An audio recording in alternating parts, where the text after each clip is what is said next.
ये कोई हम लोग इम्पोर्टेंट पॉइंट इसमें देख रहे हैं। आपको ट्रिगोनोमेट्री में कंसेप्ट हम लोग को देखना होता है, बहुत इंपॉर्टेंट है ऑब्जेक्टिव पॉइंट ऑफ व्यू से।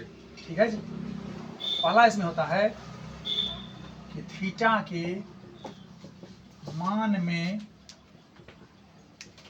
वृद्धि होने पर, थीटा के मान में वृद्धि होने पर निम्नलिखित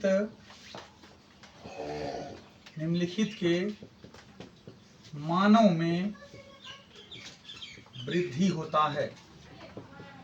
क्या लिखें? थीटा, क्या लिखे यहाँ कि थीटा के मान में वृद्धि होने पर निम्नलिखित के मानों में वृद्धि होता है। क्या सब? ए नंबर में है साइन थीटा, बढ़िया है। बी नंबर में सेक थीटा और सी नंबर में होगा टेन थीटा। ये ऑप्शन नहीं समझना है इसको। मतलब थीटा के मान में वृद्धि होने पर निम्नलिखित के मानों में वृद्धि होता है का मतलब ये हुआ कि जब थीटा का मान बढ़ेगा तो साइन थीटा का मान भी बढ़ेगा, सेक थीटा का मान भी बढ़ेगा, टेन थीटा का मान भी बढ़ेगा। क्लियर हुआ? इसी का दूसरा पॉइंट जब हम लोग देखें, इसी का उल्टा, थीटा के मान में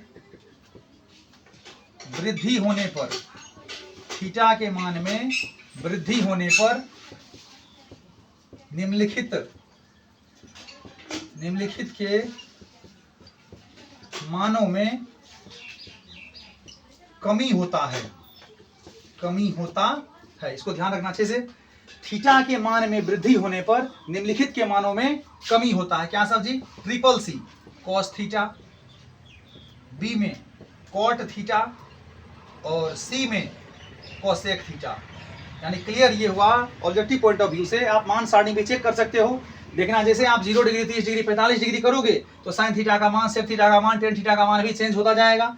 जैसे आप 0, 30, 45, 60 डिग्री बढ़ते जाओगे, आप उसे देखते चलना, कॉस थीटा, कॉट थीटा और सेक थीटा, कोसेक थीटा के मान में कॉस थीटा, कॉट थीटा और कोसेक थीटा के मान में कमी होता जाएगा। कहना क्लियर ये चाह रहे हैं कि जब थीटा के मान में वृद्धि होता है तो साइन थीटा, सेक थीटा और टेन थीटा के मान में भी वृद्धि होता है, और जब थीटा के मान में वृद्धि होता है तो कॉस थीटा, कॉट थीटा और कोसेक थीटा के मान में कमी होता है। कोई दिक्कत समझने में? अच्छे से इसको देख लो बढ़िया से। आप लोग लिख लीजिए।